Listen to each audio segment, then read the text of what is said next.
Oh, what's up?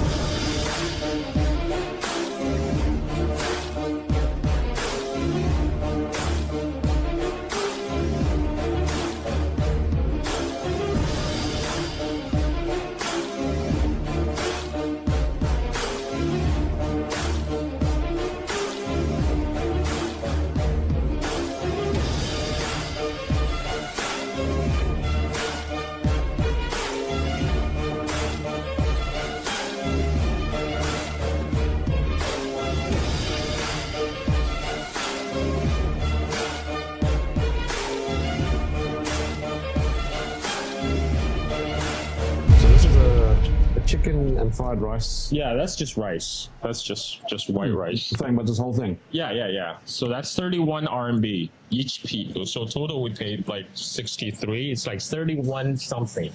31.5. I saw it come through my card. Yeah, it's 63 total. It wasn't expensive. What is this? It's not. That's egg. It's a steamed egg. So what do you do with it? So you just drink it. It's Just put it steamed. over your. You can do that, or you can do it by yourself. Yeah, it's very different. The steamed egg is just they add a little bit of water when the water, and then you steam it. And usually they make it a little bit salty. Let me see if it's yeah, no, it's pretty good. I like it. So this is Chinese fast food. We are going to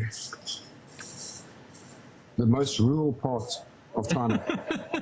Well, I think it's not just the most. I think it's the most remote part of China because we literally have to drive 11 hours, cutting through the desert to reach this place. It's how isolated that place is. It's in the middle of the desert. It's an oasis village. We forgot to order something to drink. We did.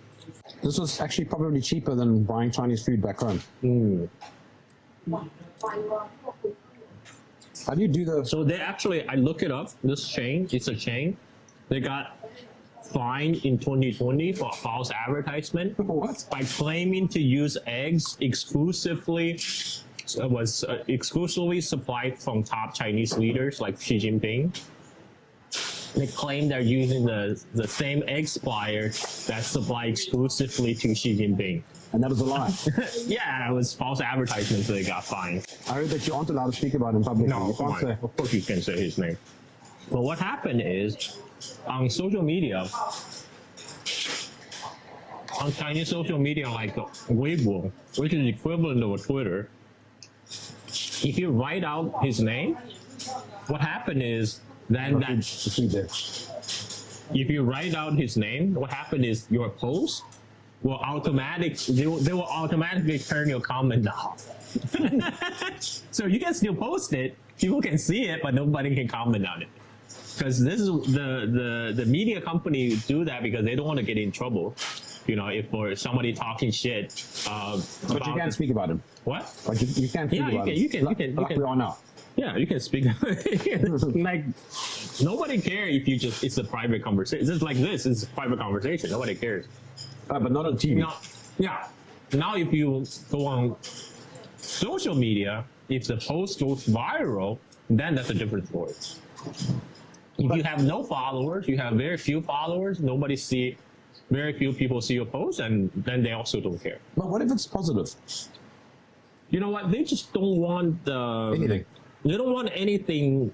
They don't want anything to go viral that they're not responsible for.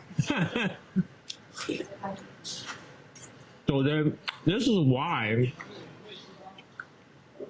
there was a time, maybe it's 15 years ago, you can say whatever you want on Weibo, but that has changed. Now Weibo is now becoming more like geared toward just entertainment, like people following celebrities and stuff. So now the young people are migrating to Douyin, which is the Chinese version of TikTok. Or I should say, TikTok is the international version of Douyin. Because Douyin came first, and then they made an international version. But now is America still allowed to use TikTok?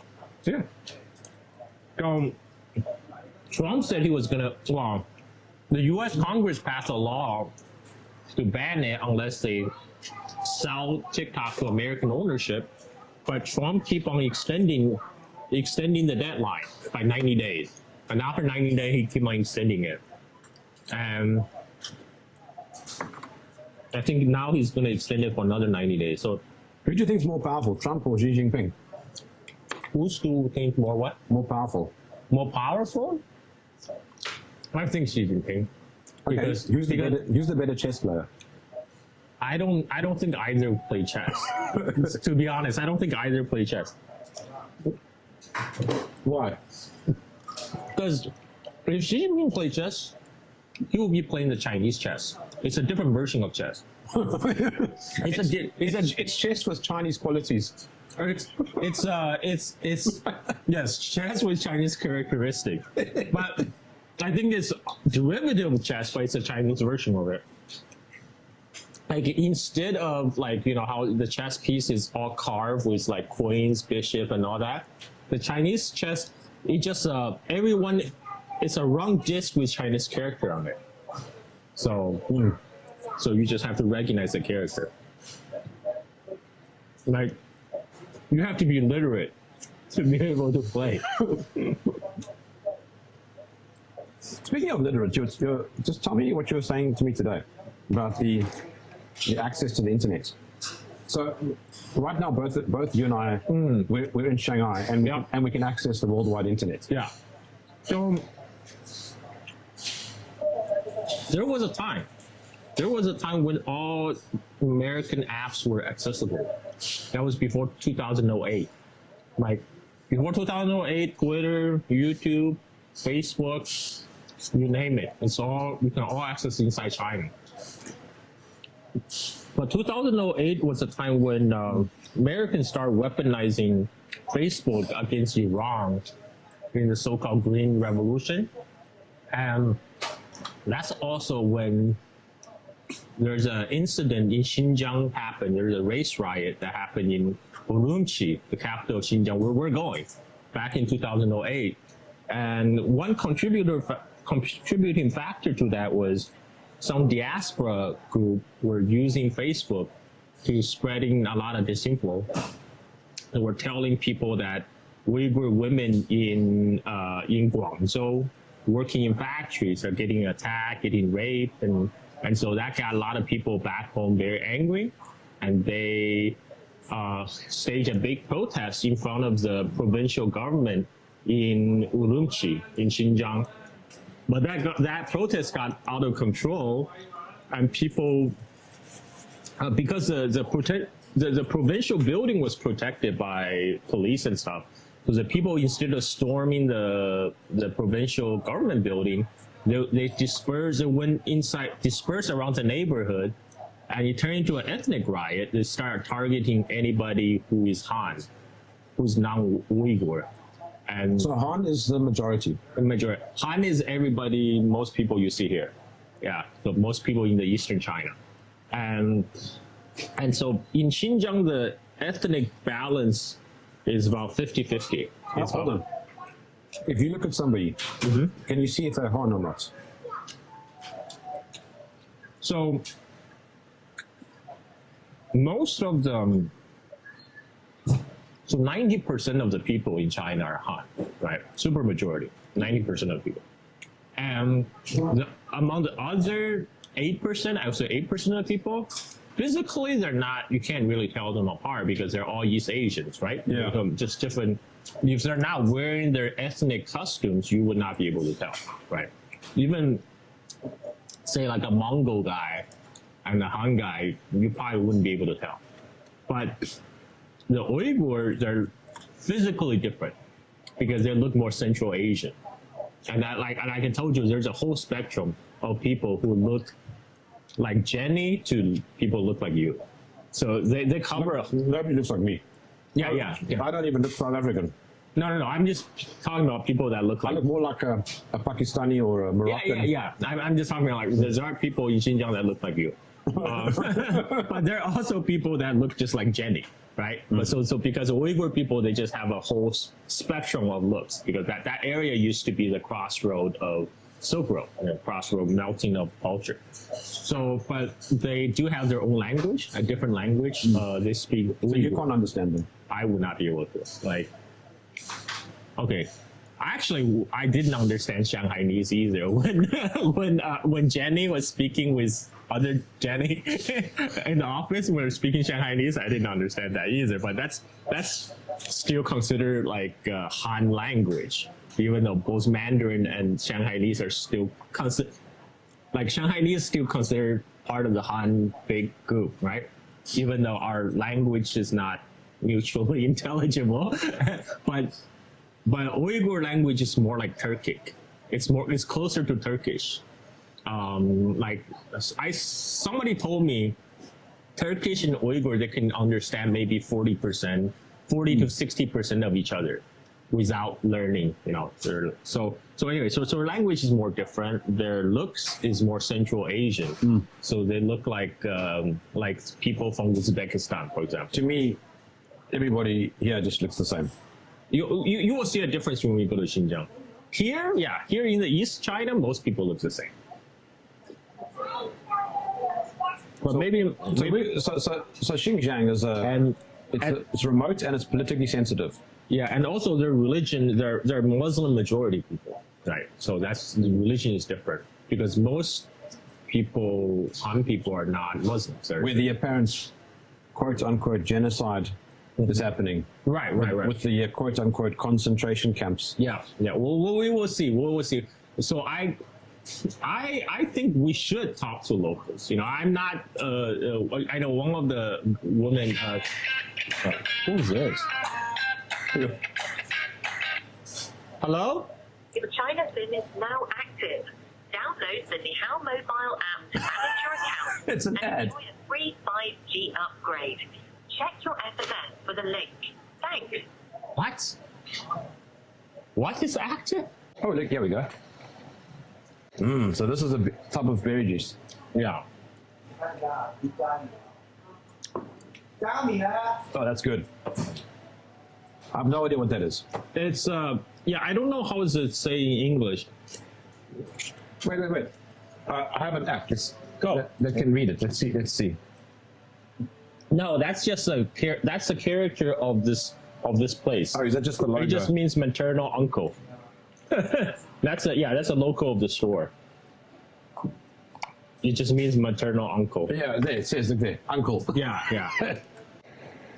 There it says, be particular about rice. Just eat the old lady. So Lao Liangjiu means the old uncle. Liangjiu is there in this particular area, Shanghai. Liangjiu means maternal uncle, but you know So it says there, be particular about rice. Just eat the old lady. Yeah, I'm not quite there yet. Yeah, lady now, right here. Because the store name is Lao Liangjiu, which means old uncle, or old maternal uncle. So after 2008, because China felt like US is weaponizing social media as a way to do color revolutions and sabotage other government, that's when they banned it.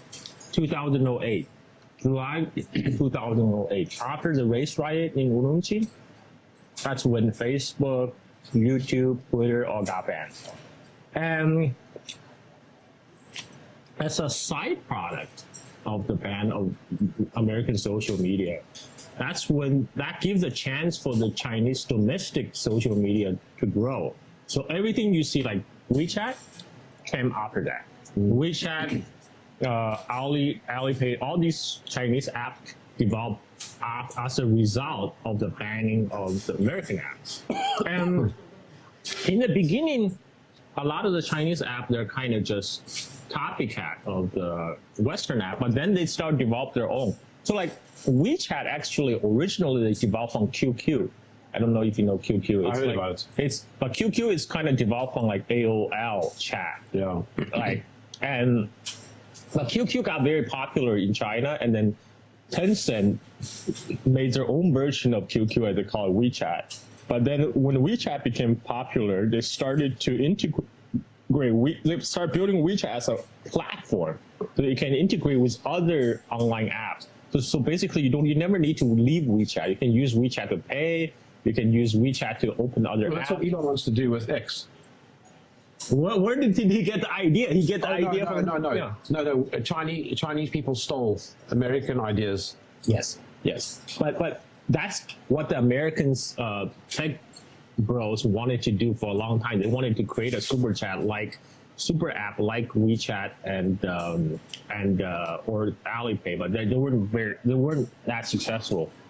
Look, just on that internet censorship thing, I mean, it's kind of difficult to wrap your head around when you don't come here and actually experience living in China, I suppose. Yeah.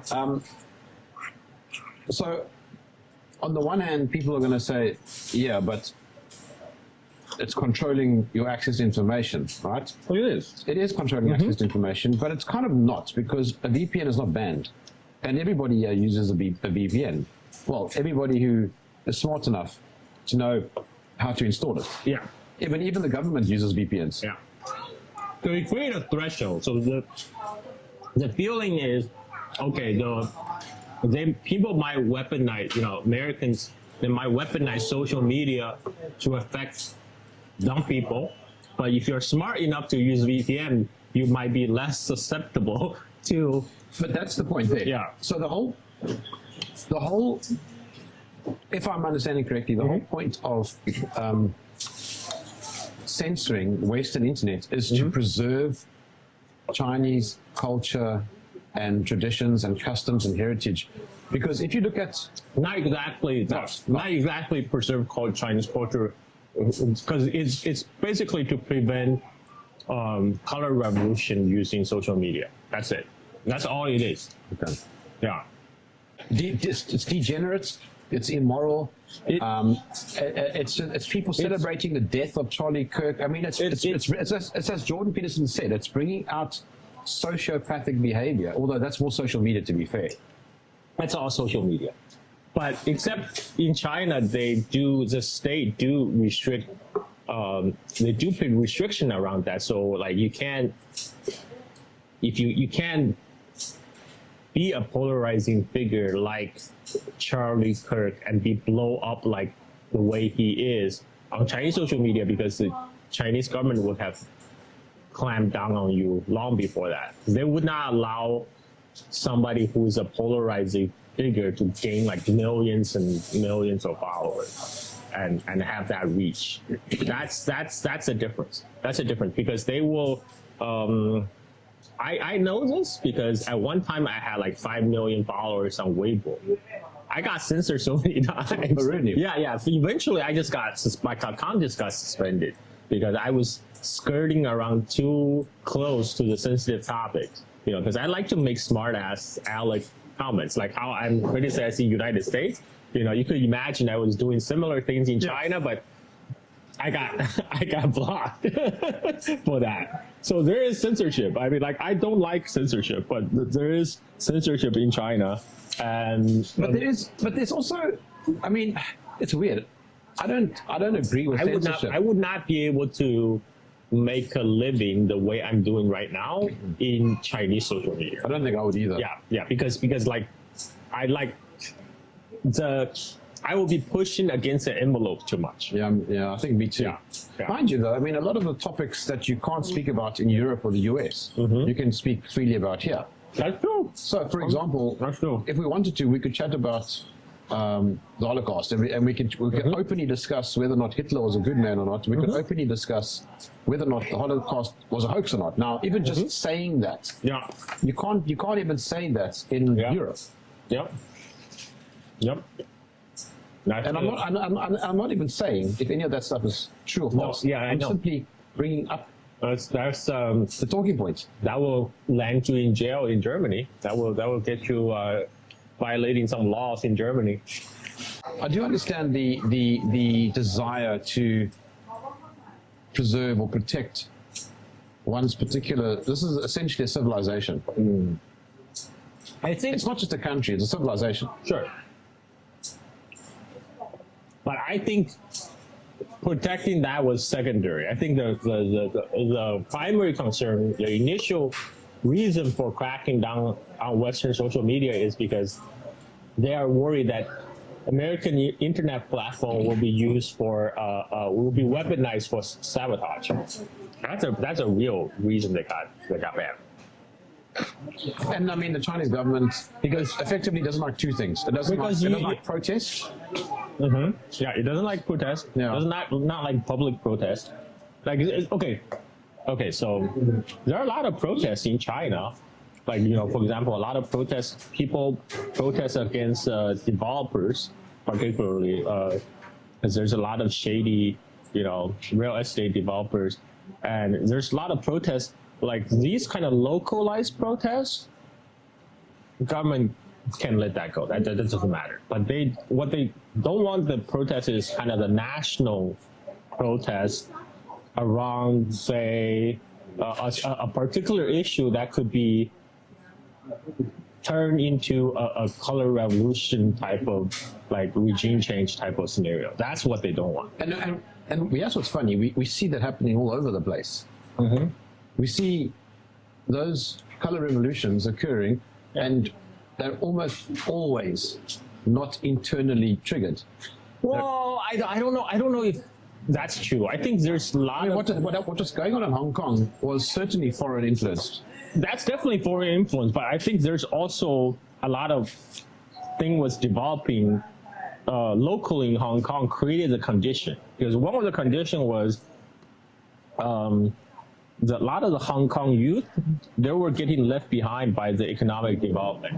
They're kind of like the youth in the West, right? They can no longer afford to have housing because housing in Hong Kong is super expensive, and their economic prospect wasn't like going up and up like before. And Hang on, did you just do that? come on, but we're in China, we can do it. But anyway, so in I'll have that over there. so in but like very typical, they blame on mainlanders. They blame on mainlanders for job competition in the job market, for example. They're blaming mainlanders flooding into Hong Kong to take their resources. So it's kind of a Hong Kong nationalism. But of course, that got weaponized when the protests got underway. This is why it's very polarizing. A lot of mainlanders, they could not support the Hong Kong protests because the Hong Kong protest is about them. They really didn't like the mainlander. Like people who were caught speaking standard Mandarin in Hong Kong, they were getting beaten up, right? So there was a really bad period. And so, yeah, so I mean, there definitely, there's a very radical element of the Hong Kong. When the Hong Kong protest started, it was largely peaceful. But then there was a very small group of very radicals that really push the envelope on pushing it toward violence. And like a lot of political movement, a lot of time you just need a very small group of people to push the boundary, to shift the overtime window. That's what happened in Hong Kong. So those small group of people definitely were Western backed, got backing from foreign influence, no doubt. So in a way, they kind of hijacked the whole protest. But there were some internal conditions that created the protest. That was not before the crackdown on the internet. No, so that's 2019. Oh, 2019. 2019. Okay. So the crackdown on the internet happened on mainland China. Didn't happen in Hong Kong because Hong Kong functioned under the one country, two system, which means Hong Kong is part of China after 1997. But Hong Kong continued to run under its own system. This is why even people from Shanghai, if they want to travel to Hong Kong, they need to get a special visa. But hang on, because people sometimes argue this. If I say I've been to Hong Kong, can I say I've been to China? Yeah, you can. But you can say, I haven't been to the mainland China. But you have been to China. You're Hong Kong. You have been to Hong Kong part of China, but just not the mainland China. Shanghai is. Shanghai is mainland China. Yeah, people do make that difference. So there's mainland China and there's Hong Kong and there's Taiwan. You know, they're all different. They're all different, and they all function under different systems. Hong Kong, because when Hong Kong was returned to China before Hong Kong was returned to China, Deng Xiaoping promised that he will leave the Hong Kong system alone for 50 years. 50 years, no change to the Hong Kong system. So how many years have passed now? It's 19. It's less than 30 years, right? 1997 to now, it's almost 30 years. Not yet 30 years. Do you think they're getting nervous? What? Are they getting nervous? I mean, there's still 20 years to go, but I think the idea at that time is that mainland China itself will change so much at the end of the 50 years, there will be no difference. I think, in a way, that is true, because in 1990s or in 1980s, Hong Kong, if you compare Hong Kong's economy to the entire economy of mainland China, it's like 25%. It's like a huge portion. And same thing with Taiwan. But right now, Hong Kong is just a very small percentage of the overall Chinese economy, because that's how much the Chinese economy has grown. Like what we saw today at the Bund, right? You saw all these buildings where it used to be all farmlands in 1990s. Now it's all like big tall-rise buildings. It's incredible. Yeah. I think I told you that story before. When I was growing, you still had a food coupon. Yeah, the ration. We still had used ration to buy rice, to buy soy sauce, to buy oil, to buy meat. That was 1980. That wasn't that long ago. That was 40 years ago, within my lifetime, right? And that was when it was hard living here.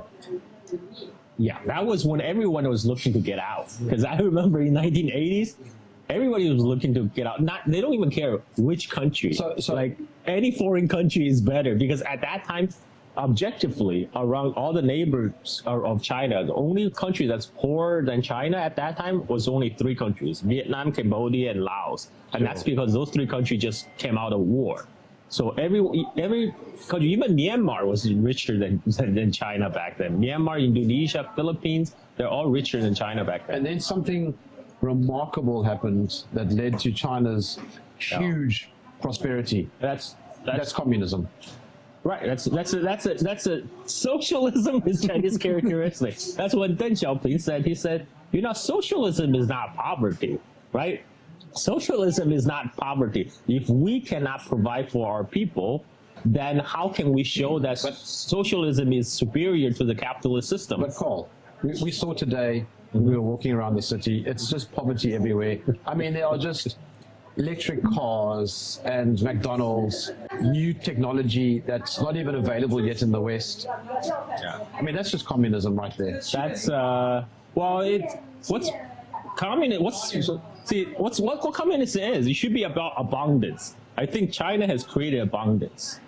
I think they are making into more progress, into even more abundance. This is what the West would call overcapacity, right? By the way, we also saw Tesla.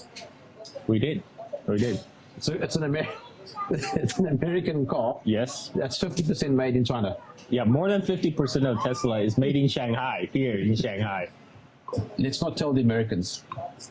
I think some Americans know. So what Elon Musk's Tesla actually only started making profit after he moved the Gigafactory to Shanghai, when his Shanghai Gigafactory started producing. And China itself is a big market for Tesla itself. It's like, I forgot the numbers, around like 30%, 30 to 40% of Tesla is also sold here. But I mean, there are a lot of electric cars here. We saw BYD. Xiaomi, Huawei, and Huawei, yeah. which I always thought only made cell phones and laptops. Yeah. Cars. They now make cars. Yeah. And I sat in one. Yeah. The things are trying, and those cars are not even available outside of China. Yeah. But you know what? China don't even say they're communist. I mean, they don't say their society is communist. They're saying they're building the primary stage of socialism, which means they're not even socialists yet. They're building towards socialism. They're building toward the basic level of socialism. But here's what's so funny though. It's also silly. Like one word to define everything. Like it's so myopic, Carl. This is what I come to realize. Like it doesn't matter actually what these words mean. People like, especially Americans, yes. they get so caught up in, oh, but those are commies. Oh, those are socialists. Oh, these are libertarians. None of that stuff matters. Just look around you. Like literally, just come to China. I agree. And just look. Just look. I agree. see, I think what happened is China has moved to a post-ideological phase, especially after Cultural Revolution. Before Cultural Revolution, during Mao China, China was very ideological. Well, America's still ideological. When China has moved beyond ideology, America today is way more ideological than China. I mean, everything in the States is about personality cult. It is. It's Trump. It is. Or it's Kamala Harris, or it's Charlie Kirk, or it's always these single figures who are so divisive. It's a marriage of celebrity culture, kind of the toxic internet culture, and celebrity worship, and then it's a very American thing, I guess. This is how you get a reality TV shows as a president of the United States. I mean, because that's the way we're moving. The thing is, I think it caught everybody by surprise, though, because during the Trump's first election, everybody laughed at the idea. That's why the mainstream media was giving him all this free airtime, because they thought it was a hilarious idea if Trump runs for president. But I mean, still. And Hillary Clinton back then was also supporting the idea of Trump run, because she thinks she can easily crush. Yeah, but you saw CNN's polling. They said Hillary was going to win by 97%, or not, whatever, 97%. Yeah, landslide victory. Yeah. But at the same time, I mean, that's all a farce. I mean, the presidents are essentially still middle management. I mean, there's still, which is interesting what you were saying today about the banking sector in China and how the government doesn't allow the banking sector to interfere in the politics. So because the government controls the banking sector in China, whereas in US, everything is financialized, the economy is financialized, but it's the bankers who controls the politics, right? Because the Wall Street bros have a tremendous amount of political influence. They've got more power than Trump. Of course. And whereas China, that just didn't happen because all the banks are controlled by the state. So the state holds ultimate power, and also they have. This is why they can put a leash on people like Jack Ma, right? And because so who was he effectively? Jack Ma is the owner of Alibaba. So Alipay, which we use, is from Alibaba, right? And what happened with Jack Ma is he was moving. The reason I cracked down on Jack Ma is actually he's trying to move into finance, because he was trying to leverage Alibaba, which is already a giant commerce giant. He's trying to move into finance by so people, you can already use Alipay to pay for stuff. He's trying to get into like the loans and credits and stuff like that. The real social credit is the Alipay Sesame credit, right? And so, but that's when the Chinese government stepped on the brake, because they don't want billionaires like Jack Ma to control finance. They want the government to control the financial industry. So they're very strict about that. The government controls the bank. So they allowed him to become a billionaire. Yeah. And that's fine. I mean, that's fine. That other shop we saw today, Pop Mart. So yeah. he became a billionaire. The owner of Pop Mart is the latest billionaire on China. But as long as he doesn't try and get into influence the politics. Yeah. Right. Yeah. Cannot. So in United States, US is a country where money rules everything. So the money controls the politics. But here in China, it's the state controls the money class. They don't let capitalist class to get out of control. So Jack Ma. So they let you get rich if you want. You can get rich, but you cannot try to influence government policy, like the way billionaires in the United States do by like funding lobby groups and. You can't do that, Joe. No. See, Charlie Kirk, one of the reasons he was so influential is because Turning Point USA is one of the most well-funded group in media operation in United States. He has a lot of billionaire backers who fund his operation. Like that would not be allowed in China. Like in China, that's a no-no. This is we're circling back towards the control, right? Yeah. So China is not allowing. There are restrictions in China. They would not allow a figure like Charlie Kirk to emerge because they don't want. Again, they don't want like a force, especially a group of billionaires, to be able to, like, creating a influencer podcaster to influence national politics. What about Joe Rogan also? Yeah, Joe Rogan would not exist in China either. Yeah, unless if he only talks about entertainment, then it's okay. You know, you can be an entertainment influencer in China, but not a political podcaster. So basically, just stay away from trying to influence the political trajectory of China. Then you're fine. Yeah. Then you can be rich. You can be left alone to pursue your billions. And you can own all your private properties. You can own all your private properties as long as you try not to change the political structure or the political future of China. So, so shall we go get a drink? Okay, sure. Let's go.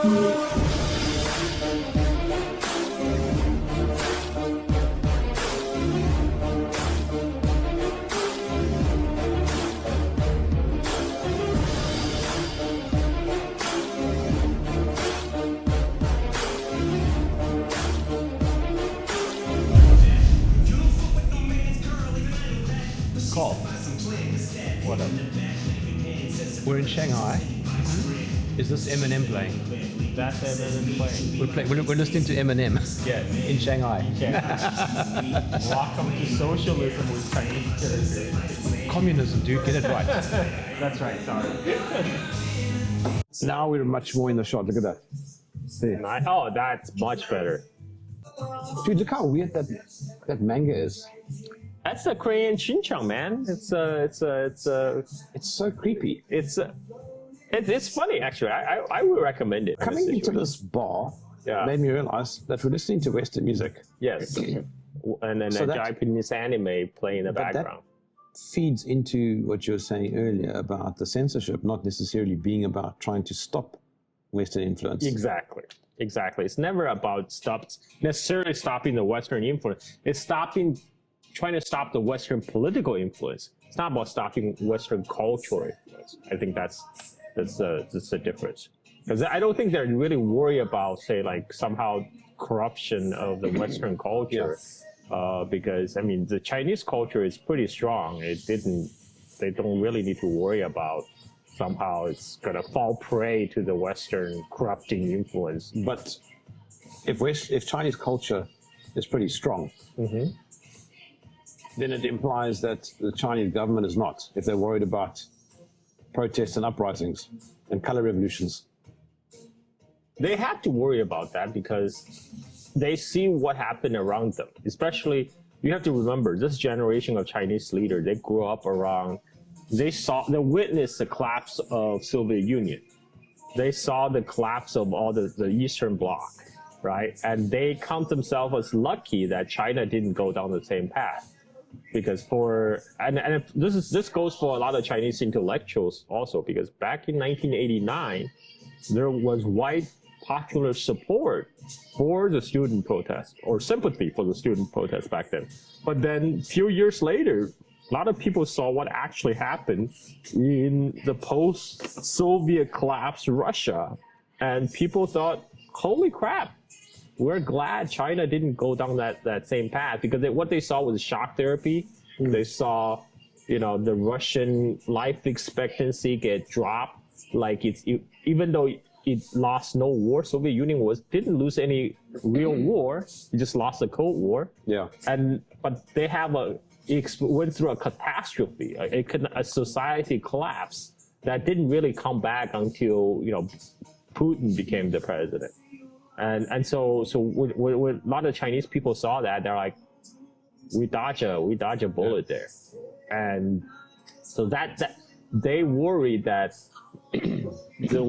China will be subverted the same way using color revolution, regime change, operations by especially United States weaponizing the American social media platform, like Facebook, and we saw that with the American election. Who was it now? That group that used Facebook to try and swing American vote. But Jerm, yes, we all know that's the Russian and Chinese operation. Absolutely, it was Russia all the way. Russian and Chinese operation. Yeah, Russia interfered. Yeah. Cambridge Analytica. Yeah. Oh, right. So, I mean, that was a big thing. And I think Zuckerberg was hauled in front of Congress. Yeah. The whole thing, right? So that doesn't happen in China because nobody votes. I am a fan of not voting, by the way. I never voted. I'm giving you straight. I have been a U.S. citizen for decades. I was eligible to vote for the Bush, not the Bush Gore election. That's when I became eligible. Oh, really? Yeah, I did not vote. I did not vote that election. I did not vote any election after that. All these quote unquote terrorist attacks occurring on American soil, but that doesn't happen in China. Well, there were terrorist attacks in China. You just didn't hear about it. There were terrorist attacks in when last. So that was around 2014, 2015-ish. That's when there was a spate of terrorist attacks in Tiananmen Square, of all places. There was a car, really, Uyghur terrorists. They drove a car plowing through the crowds in Tiananmen Square. So you never even hear about that. But who triggered that? Where did it come from? Well, this is a little bit long topic. This goes back to 2008 Urumqi riot. Urumqi being the capital of Xinjiang Autonomous Region, and like again, that 2008 Urumqi riot, Chinese government suspect it was sparked by Uyghur diaspora groups using Facebook to spread disinformation, to incite people to protest in the Xinjiang capital Urumqi, and that protest got out of control, and then it turned into a race riot, an ethnic riot. People start singling out anyone who is not Uyghur, but particularly who's ethnic Han, for attack. 200 people were killed. 2,000 people were injured. Gee. And this is in a place without guns. This was done with knives. It was knives and sticks. And this was that led to the security crackdown in Xinjiang. And that also led to Facebook, Twitter, YouTube getting banned from China. But that's when the Western social media that's when the Great Firewall came up. And you know what? Yeah. Now that I think about it,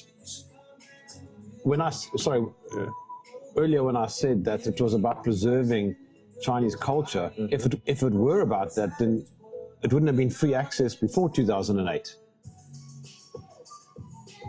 True. Yeah, true. And if it's about that, we wouldn't be listening to Western music here in Shanghai in 2025. And openly using VPNs and other ways around. Yeah. I mean, because this does not present a threat. Chinese government doesn't think Western culture or music influence is a threat. Yeah. Right? This is okay. This is just pop culture. And in any event, Chinese pop culture is huge anyway. It is getting its own. Especially, I think everything comes from economic foundation. Once Chinese economy start to grow too strong, the Chinese pop culture itself start to grow. It might have some Western influence, but it start to incorporating into making its own thing. I think that's what happened. Yeah. All right. So, yes, the thing that I think I'm struggling to wrap my head around. Okay. So intrinsically, Yeah. I'm opposed to governments. Okay. Intrinsically, right? Okay. It's my sort of libertarian, I understand. I understand anarchist that. Yeah. backstory. Yeah. But having said that, I don't classify myself as any of those things because they're just labels and they don't mean Yeah. anything. Sure. I just don't like the idea of illegitimate authority. Okay. However, I do live in a society back home that is exceptionally violent and everything's broken and very little works. And in many ways, it's a good thing because it forces people to become self-reliant and independent. I now have a child. I see where you're going with this. And once you have a child and you have now a full, complete family, your outlook changes. Of course. Entirely. Yeah. I have two kids. Yeah. So I understand what you're saying. So now it's no longer about fighting for no government. All right. It's about fighting for your children's future. It's now about my family. Yeah. And suddenly my family's safety matters. And so now there's more to fight for. Yep. And then I think, so which hills am I willing to die on now? Okay. So am I willing to concede some government control so that I know that my child and my wife are safe? All right. Here in Shanghai, it's safe, right? It's safe. Yeah. So we can walk out in the street right now and say, we were riding bicycles through the street. Now in South Africa, Yeah. at night time, anyway, it's dangerous. Yeah. It's very dangerous depending on where you are, but particularly in the city centers. It's like Johannesburg city center, no-go zone. And I'm now sitting with this tug of war when I'm balancing, okay, how much am I willing to concede? You know what I mean? So I understand where you're coming from. I will tell you from the other perspective. You know, I think a lot of youth, Chinese youth, they like what their government is doing in terms of pushing for progress of society. Yeah. But a lot of time, what they don't like is too much control, right? Like too much censorship. You know, sometimes they do enjoy when they go to Western outside of China. They do find a degree of freedom in terms of like they can almost say whatever they want. You know, they don't have to be worried about they're getting censored. Even though that is changing now in the West, because now there's more censorship on social media. You know, now the West is actually moving closer to China on that front. You know, my biggest gripe about China, personally, used to be censorship, like too much. Like I feel like they could loosen up a little bit. Yes. But even like a lot of the people in China, they might say, okay, yeah, we agree there might be too much censorship, but they think it's a necessary evil to kind of prevent the kind of the color revolution, regime change kind of sabotage that could come in with free flow of information. That's what those people are worried about. I, on the other hand, I think China has established a strong position that they can afford to loosen up a little bit. You know, I didn't say advocate completely dismantle the firewall or whatever. I just like, you know, open up a little bit, give it a little bit more leeway in like stuff like not just social media, but also like in film, in television and stuff. I'm fundamentally, I'm a Taoist. I like live and let live, right? It's not that I'm against all government control. I think, you know, there's a legit trade-off between security and there's a legit trade-off for giving up certain degree of control for safety. So that's what we have been talking about, right? I recognize that, but I also think government could afford a little bit more leeway. I do think that will happen once China grows stronger vis-a-vis the United States, because right now U.S. cultural hegemony is still quite strong all over the globe. You have to admit that. What is it though? I mean, what is American culture? By what I mean is you saw what happened with Charlie Kirk. Yeah. You have European Parliament holding a moment of silence. Why? Exactly. Why? Like Charlie Kirk is not even an American politician. right? These people, this is a performance. The EU politicians are putting up performative, It's theater. ass kissing, right? It's basically they know because Charlie Kirk is a friend of Trump, so it's their way of kissing Trump's ass. And of course, let's also not forget Netanyahu being the first to send his condolences. Before everyone else. I mean, let's not say anymore. Right. So there are limits on freedom of speech in the West. There are certain areas you cannot go. But I mean, speaking of that, I mean, one of the big criticisms that this country gets is mass surveillance. Palantir. Yeah. You know, I mean, Yeah. Palantir is huge in the West. Yeah. I mean, they're literally surveying everything and everyone. Trump's Stargate bill is all about mass surveillance, using Starlink, using all the central databases in the US, but it's all about gathering personal data. Oh, of So course. when people point fingers at China saying, yeah, but look at all those cameras here in China, okay, sure, you might not see as many cameras in the States or in the UK, but they're watching you.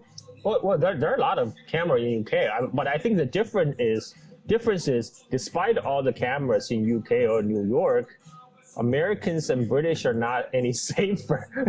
The cameras hasn't really made it the public any safer, right? The whole point of the mass surveillance, at least the official line is, oh, this is for your safety, but that's not the case in New York. No, but I mean, America is still very violent. Yeah, exactly. So China is exceptionally safe. Yes. And some people think it's because of the surveillance. It's because of the camera. Cameras is because the cameras make people modify their behavior. That's why we actually see people waiting for the red light instead of jaywalking today.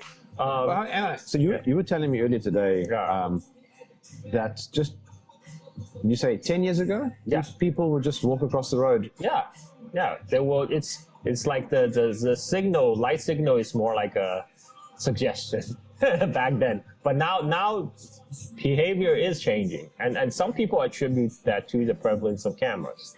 And a lot of people do think, you have talked to Chinese people today from Shanghai, and I didn't get the sense that they think that the prevalence of camera were a bad thing. No. And it's not really in your face either. Right. Oh, I guess that's the point of it is cameras. everywhere, but I don't think I don't get the sense that Chinese people here are bothered by it. No, but I mean, I saw a couple of times today, hey? We saw people riding motorbikes without helmets. Without helmet, yeah, there's always rebels, right? There's always. So, I mean, if the cameras are everywhere and this is a totalitarian state, then those guys are going to get shot next week. Of course. Firing squad. Right. Yeah. I mean, there's always going to be. I mean, ultimately, what happens? They just get a fine. Yeah. I mean, so I'm on Chinese social media, Douyin, right? Recently, I keep on seeing those videos. They're meant to be public safety videos, right? But you will see a woman who's walking across the zebra walk, the crosswalk, and she's looking straight, not looking to the side, because by Chinese law, the pedestrian have the right of way when they're walking on the crosswalk, and then you saw a car just plow through her, and this is obviously the driver's fault, right? But when I look at the comment, a lot of people saying, why is she not looking around? Why is she not looking out for her own safety when she's crossing the street? She should be responsible. But I think the reason she felt safe is because of cameras. Now there's camera for footage on everything. But of course, the thing is, she is kind of gambling with her life. Is some driver looking on the phone or something and ran the light or plows through her anyway, like what happened? Sorry, I'm still looking at that cartoon. Wait, I wonder if I can quickly get my camera to... Yeah, let's see if we can zoom into that quickly. So Jerm is getting the first time exposure to Japanese Japanese, anime, but that is Young creepy. Xinjiang. Oh, that is No, that's just a drawing style. It's just a drawing style. They made it purposely like a child's drawing. Yeah, that's better. So in many ways, this is what I'm saying by Shanghai is the most Western city on mainland China. But it's levels because it's very Chinese to me. It is very Chinese to you, yes. But to the Chinese eyes, this is very Western. This is very bourgeois, Western bourgeois lifestyle. See, in China, there's at least a trade-off. There's a trade-off between surveillance and public safety. I think the problem in the West is there's surveillance, but there's no public safety. It's just surveillance. It's just surveillance. I think that's a problem. You're not even getting the tangible benefits. You mentioned earlier something about, no, it wasn't you. You were chatting to Jenny. No, was it Jenny? Who was it now? Oh, it was Jenny. Talking about her kid going to a private school. Westerners don't understand that China also has private everything. Yeah. It has a private sector. Yeah. Yeah. And it's not entirely controlled by the government that people think. Yeah. Yeah. Because she works at she has a good job, so she works a good job in Shanghai, so she can afford to send her kids to international school. Yeah, right. Where they learn something different from the public schools. Yeah, and in fact, her kids are learning 3 languages: Chinese, French, and English. Yeah. So, but she's paying a lot for it, of course. Sure, but private schooling everywhere is more expensive. Yeah. When people talk about China in the West, they're not really talking about China as this real thing that exists. They're talking about an idea. They're talking about idea in their head. They're really they're talking about like a foil to their own society's problems. And a lot of times it's just projection. They're projecting their own worst fears about their own society onto this imaginary place they call China. I mean, you can own property in China. That's the funniest thing. And there's a meme that people always forget. And I don't know where it is. Maybe you know more than I do. But there's a famous story of that house. The owner didn't want to move, so they built a road around his house. Yes. There's a name for it in Chinese. It's called nail house because they stick out like a nail. They're called nail houses. So if private property didn't exist, they would have just removed that house. Yeah, of course. And in fact, I experienced a cultural shock when I find out from my American colleagues back in 2000, there's something called eminent domain in US, which government can invoke eminent domain by taking away your property because they say, okay, we got to build this critical infrastructure like a bridge or road through your house, through your property. There is a weird Chinese law around property. And by the way, I think this applies across the world. I don't think it's only Chinese. But like in South Africa, and I think it's the same, you have your private property, but it only goes to a certain depth. Yes. The land is belongs to the state. And a certain height also above. Yeah, the land on which the house is built belongs to the state, but you can own the house. So that's, and also, supposedly you can only own the house for like 70 years. Or 60 years, I think. But nobody knows what happens after that. It hasn't happened yet. Because it hasn't happened yet. But in that meantime, when you own the house, you don't pay property tax. You do not pay an annual property tax. Damn communists. Yeah. So and most Chinese, they don't even pay income tax. Like the income tax only applies to Chinese people who make a lot of.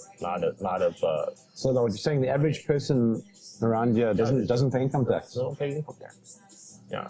But the reason for that is because Chinese government actually controls a lot of critical property, like they control the banks. They control the banks. And they control the energy sector. They control all the oil companies. So they can afford not to collect property tax or income tax because they all have all these assets already. And then also technically all the land belongs to the state. Technically, yeah.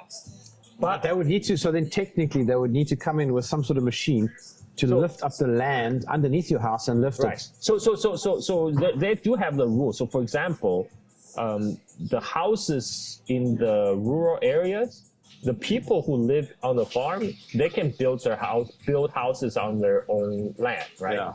but they're not allowed to sell those houses to people from the city. So what they don't want is rich people from the city, from Shanghai, for example, go like buy cheap land in the countryside from the farmers and then build mansions there, because they want the farmers, you know, if something happened, if like say COVID or whatever, they still have a place to return to on their home, on the farms. That's like their safety net. That's their safety net. So that's the houses on the farm, they can trade between the members of the village. They can buy and sell between members of the village, but they cannot be sold to the outsiders, anyone who's outside the village. That's a rule. But city dwellers, a lot of city dwellers who do want to live in the countryside to experience country life, they can sign long-term leases with the villagers. But you know, there's still kind of dispute when there's a problem. A lot of time the problem arises when like the villagers want to change terms, and then there's a problem arguing how the contract is going to be enforced. But because the fundamental problem is the city dweller, they cannot own property in the countryside. That's to protect the people from the countryside do not get bought out by rich people. So, I mean, how did China grow so rapidly? Well, I think China was fortuitous. It just so happened when Reagan, then Bush, then Clinton were pushing for all this liberal policy in the United States, you know, hollowing out the manufacturing, sending all the manufacturing to East Asia. It just so happened at that time China opened up, because the moving of manufacturing outside the West, that happened in the 70s. That happened before China opened up. You know, it was moving to places like Korea, you know, Taiwan, Malaysia, Thailand, other Asian countries. But when China opened up, everything went to China. Because why? Because China has a huge population. At that time, Chinese labor is really cheap. But not just cheap, Chinese labor were well educated. They're well educated. Most of the Chinese were literate, right? So it's easy to train them for more technical jobs. And they started, I think, this is why I don't think the Chinese experience will be easily replicated elsewhere, even in a massive country like India, because India right now, if you look at the literacy rate, it's just not comparable to where China was back in 1970s, 80s when they first opened up. You know, the literacy rate in China was way higher. This is actually a legacy of communism, because one thing the communist government do the same in the Soviet. They were also, yes. Yeah. One thing the communists do very well is to raise the literacy rate. I mean, if you look at Cuba, Cuban economy might not doing so well because of the sanctions, but the literacy rate is one of the highest in Latin America, right? So when Deng Xiaoping decided to open up the economy, he opened the economy up with a massive, deep labor pool, well-educated, and cheap.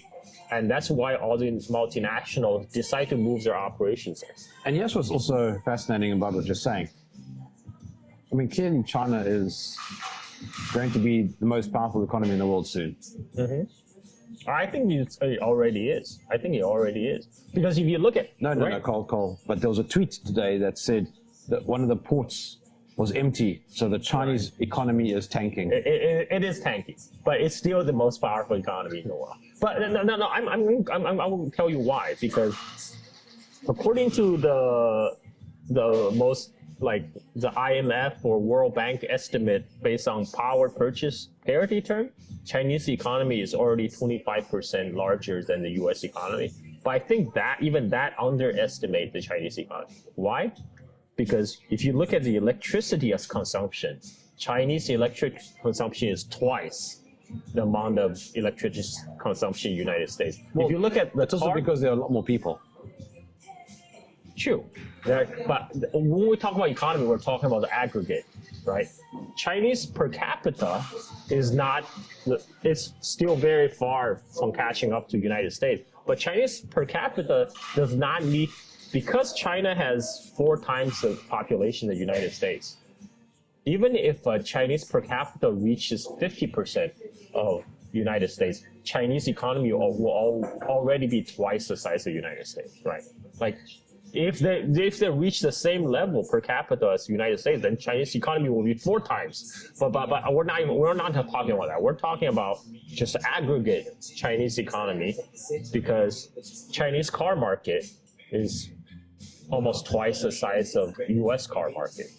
Like I saw a number, something like 35 million or 38 million cars get sold in China a year, and that's huge. Yeah. And in those terms, Chinese economy is almost twice the size of U.S. economy. So with that in mind, it's understandable why Chinese people would be okay then with a strong Chinese government. Why? Why? Because They're doing well. They're doing well. Yes, I agree. It's safe. There's a lot of prosperity. I think that will go for any government, though. I think any people would be okay with the government if they are doing well. I'll give you an example. In South Africa, our government is completely ineffective. It's incapable of governance. It's useless. Yeah. It's highly corrupt. So then you can understand why people would end up with an anti-government sentiment. Oh, yes. Same thing in the United States. Yeah. Same thing in the United States. But if it's working well, then suddenly you go, you know what, it's all right. I'm okay with the trade-offs. I think that's exactly it. Because you're safe, you can earn a lot of money. You can buy anything you want to here in China. Like anything. Yeah, if you have money, sure, yeah. But I mean, you can buy Apple Yes, products. you can. There's McDonald's. Yeah.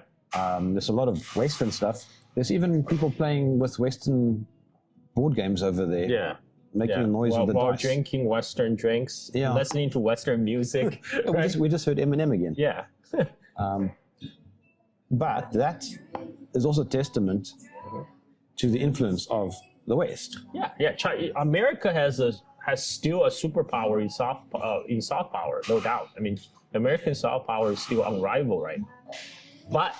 But having said that, soft power is a lagging indicator. It's not a leading indicator. What is a leading indicator? Because if you look at the British, even today, British accent still commands a premium in the United States. How many centuries after U.S. already became independent from the British Empire? Today, if you go to U.S. and you have a posh British accent, people automatically assume your IQ is like 20 points higher, right? So I think soft power, U.S. soft power, is probably going to be with us for our lifetime. But not necessarily the US dollar. Yeah, that's a whole different story, because U.S. government is doing everything it can to sabotage it by continuing to print money. Call.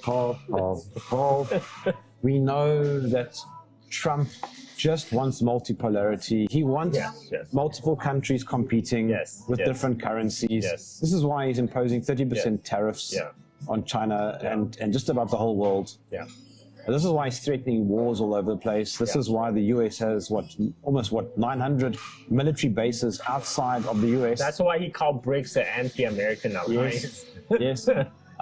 Most of the US military bases outside of the US are intent around China and Russia. But you know what? Why they're there? They're there to protect the freedom of navigation. The freedom of navigation in South China Sea is a very important sea lane for China. Yes. So what U.S. Navy is actually doing is protecting the very important sea lanes for China. Yes. From China. They're making China great again. Yes. Yes, that's what. And then meanwhile, China has a grand total of 1 military base, I think, outside of in Djibouti. Yeah. Yeah. Oh no, but hang on. It's not about the military bases either. It's not about it's about the fact that China is infiltrating via economics. By building ports. By building high-speed rail in Africa. They're taking over Africa by building a better transport system for us. No, but you see, Carl, it's not about the trains are good. Yeah. It's about the fact that it's a debt trap. It's a debt trap. It's a debt trap. Yeah. I'd rather have a debt trap for a service than for just a corrupt government. So, like for example, I'd rather the South African government allow Chinese infrastructure to be built in South Africa than to simply borrow money from the IMF. Right. I mean, so there's good debts and bad debts, right? The good debts is if you borrow to pay for education, or you borrow money to build infrastructure. Bad debts is you borrow to buy a Lamborghini, Sure. right? Because that's liability. And but right now, I think the problem in the United States is more people are borrowing money to buy things they can't really afford, right? And Well, then I don't think it's a good idea that countries borrow money anyway. But if you are building an infrastructure like high-speed rail or better technology or something, at least you're getting something in return, exactly. as opposed to simply getting $500 billion from the IMF or the World Bank or whatever and going, okay, so what's happening to that money though? Because at least with Chinese infrastructure, you see something. But Jerm, the United States is investing $500 billion in the Stargate project. Yes. So we're gonna build all these data centers all over the country, and it's gonna power the AI revolution, and then United States will build Skynet and Terminator first, and China will be screwed. That's a plan. That's the plan. That's a plan. Yes. Okay. I mean, literally, that is a plan for the AI boom. I mean, that got to be the biggest bubble. Look, I've interviewed a few people who argue that Trump is keen on a competitive world because he understands that America can't dominate forever. But have you ever seen Trump? I don't think he's all about equal power around the world. I don't think it's about competition around the world. He wants America to dominate. Yeah, I think people should listen to what Trump actually said. I mean, he says he's there to make America No, great it's again. 5D chess. It's all 5D chess. I mean, I remember in 2011, Trump spoke somewhere saying how he's going to, quote unquote, stop China. I think the American establishment for decades has been opposed to. I mean, Kissinger visited Mao. Okay. You know about that? Yeah, but that was back in 1970. Already then, the US was scared of Chinese growth. No, I wouldn't say that. Because back then they were still playing the China card against Soviet Union, right? The whole reason Kissinger visited China is to exploit the Sino-Soviet split so they can play China card against Soviet Union, which they did very successfully, by the way. You know, Soviet Union did collapse in the Cold War. China played its part. China actually supported United States in the war against Soviet in Afghanistan. CIA had a listening station in Xinjiang, where we're going, by the way. I don't think it exists anymore, but it used to in the 1980s to listen to the Soviet nuclear test in Kazakhstan next door. And CIA actually bought a lot of Chinese-made weapons because they matched the Soviet weapons. So they bought a lot of Chinese-made weapons to supply Afghan Mujahideens, and they were transported from Xinjiang across border to Pakistan on Chinese mules they sourced from Xinjiang. Yeah, because this is a great story, because initially it's some American senator's idea to supply Tennessee mules to Afghan Mujahideen. But the Afghan climate is so harsh, all these American mules couldn't hack it, and they die in mass. So in the end, they went to China, Xinjiang next door, to bought hundreds of thousands of mules and donkeys to send to Afghanistan to carry weapons and ammunition for Afghan Mujahideens. It's a great story. It's a great story, but it's true. Because back then, that was the largest CIA operation before the Syrian War. So the Afghanistan operation, called the Operation Cyclone, was the largest CIA operation before Obama's Syrian war effort, called Operation Timber Sycamore. So I heard that Gladio was the largest CIA operation. That might be. That may be. Because Gladio is still hush-hush, right? And it's still operational, and it involves other players, like the Vatican and Italian mafia. So, it's funny thing you bring up Gladio, because what's happening in the United States is reminding me of the year of the lead, right? I mean, with all these political assassinations right now going on. I mean, Trump was a bit theatrical, I thought. Anyway, Trump. See, I mean, he came up and they were all perfectly posed for that photo, with his fist in the air and the flag behind him. The thing with Trump is he's a perfect candidate for plausible deniability in everything, right? Yes. Because Trump say all kind of crazy things. You're like, okay, there's no way. This guy is not serious. But then again, you don't. He could be playing five-dimensional chess, right? You know that Trump is serious because he writes all of his tweets in uppercase letters. That's true. He's always shouting. Yeah. That's how you know he's serious. And he uses 7 exclamation marks. Anyway, but for all Trump's effort, I still think Trump is still my president. Is still my president because he is the best president for China at this moment. I can't think of anyone else. He has made sure that China's rise will be unstoppable from now on. I wouldn't want to live here, but that's a cultural thing. Yeah, it's a culture. I like living, in my African mess. Mm-hmm. I can see that. But this feeds into a comment that you made earlier. I don't know if we were recording or if we were just walking somewhere, but you said the world is extremely big and societies all over the world operate very differently. Mm-hmm. There isn't a formula. Yeah. So in other words, if something works well in Russia, mm-hmm.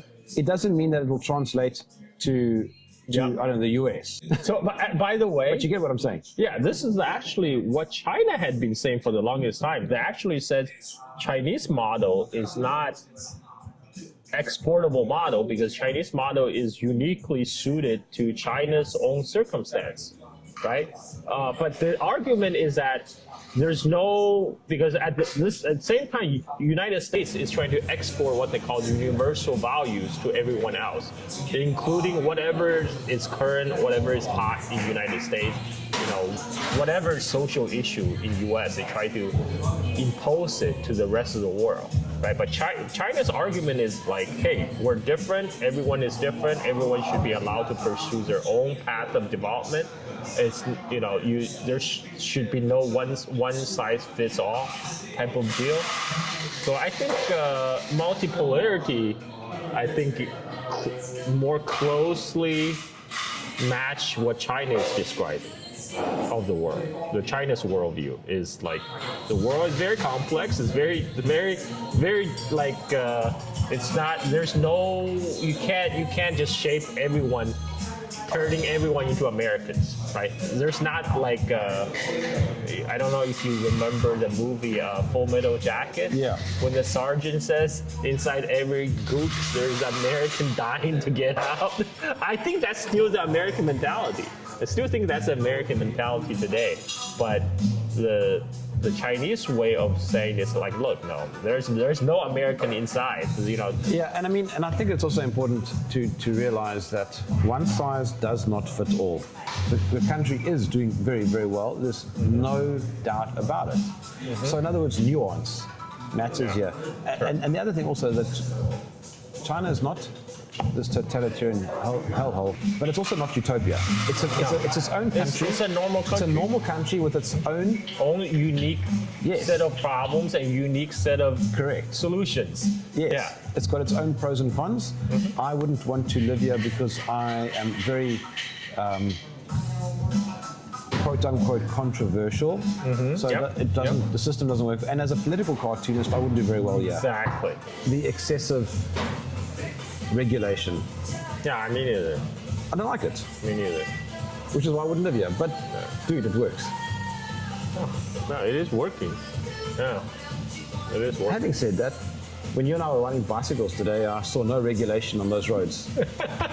Jeez, I thought I was gonna get knocked over.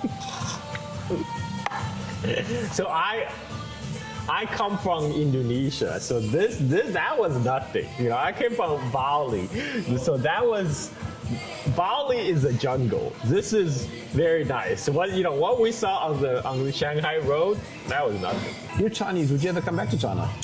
Yeah. I mean, I love to come. So okay, I'll give you my shift of my views. Back when I came back to visit in 2001, 2010, at that time I thought, China is a great place to visit, but I would not want to live here because the pollution is horrible. And at that time, Shanghai, I can cut the air with a butter knife. It was how bad. It looks much better now. Yeah, much better. Well, one of the reasons is the adoption of EVs, electric cars.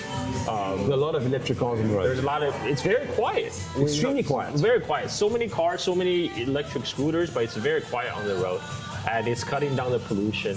And so after I came back in 2019, I suddenly realized, wow, this country really cleaned up.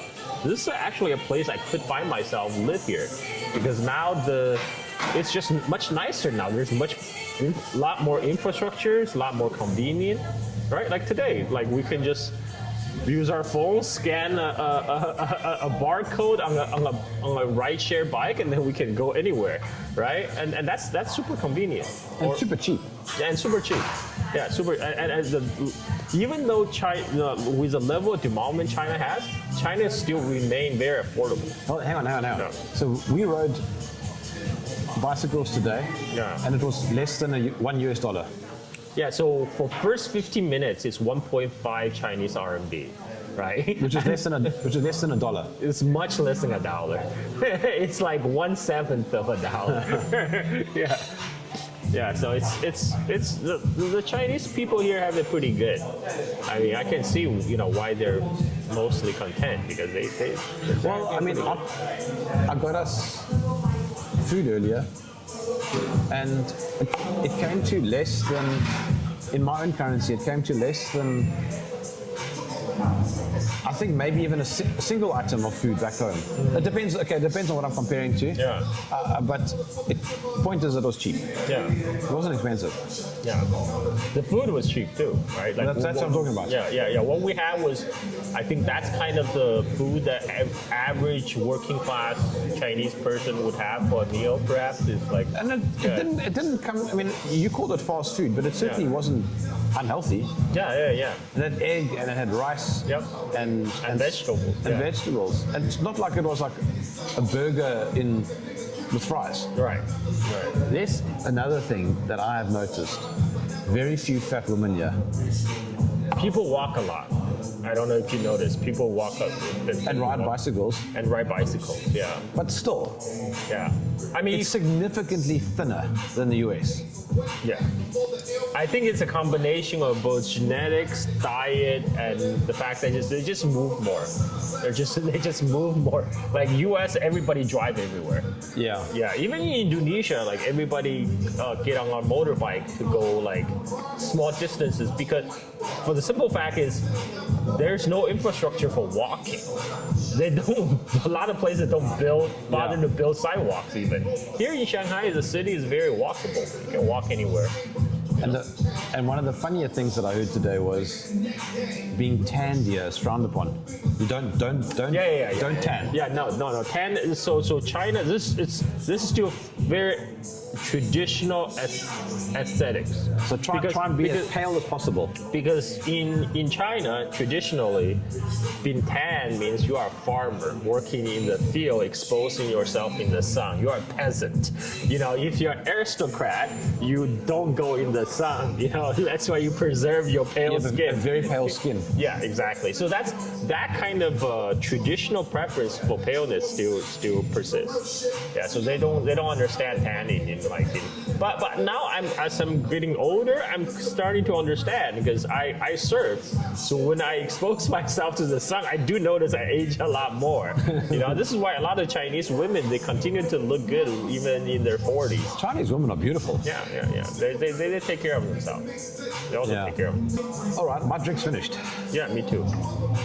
Let's press stop.